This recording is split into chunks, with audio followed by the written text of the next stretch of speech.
Turkey launches strikes in Iraq and Syria following defense company attack.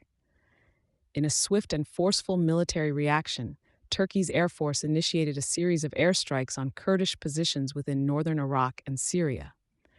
This retaliation was a consequence of the recent attack on a prominent Turkish aerospace and defense company, TUSAS, situated near the capital Ankara. The attack led to the deaths of 5 individuals and left over 20 injured. The Ministry of National Defense released a statement on Thursday revealing that the operation executed the previous day aimed at 47 specific targets believed to be linked to the Kurdistan Workers' Party, PKK. The ministry was firm in its stance that critical measures were taken to avoid civilian casualties. The offensive saw a split between its aims, with 29 targets engaged within Iraq and another 18 within Syrian territory. Despite stated preventative measures, the Syrian Democratic Forces, SDF, claimed the strikes resulted in civilian fatalities, including 2 children, and numerous injuries. Among the groups within the SDF is the Kurdish People's Protection Units, YPG, renowned for its pivotal role as an ally to the U.S. in the fight against ISIL.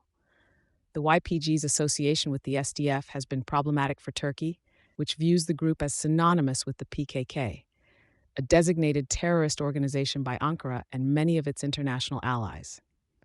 This belief is grounded in the assertion that the PKK orchestrated the perilous assault on TUSAS.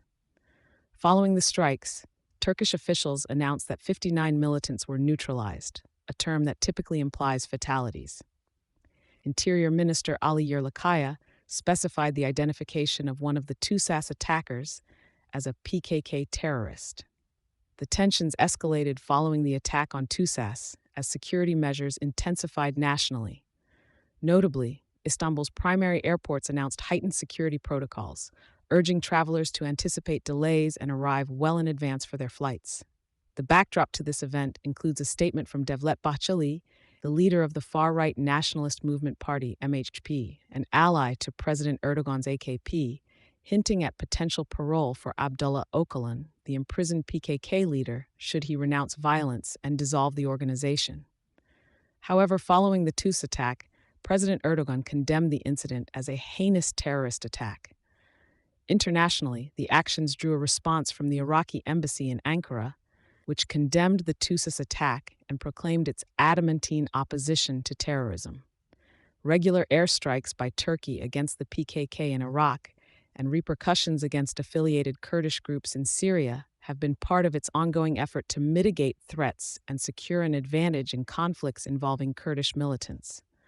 The success of these military campaigns has been bolstered by UAVs produced by TUSAS, demonstrating the strategic significance of the company within Turkey's security architecture.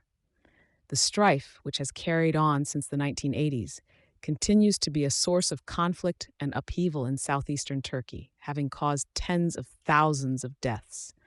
As the situation escalates, the potential for dialogue and a peaceful resolution is questioned by international observers and local actors alike. Thank you for choosing Satori News.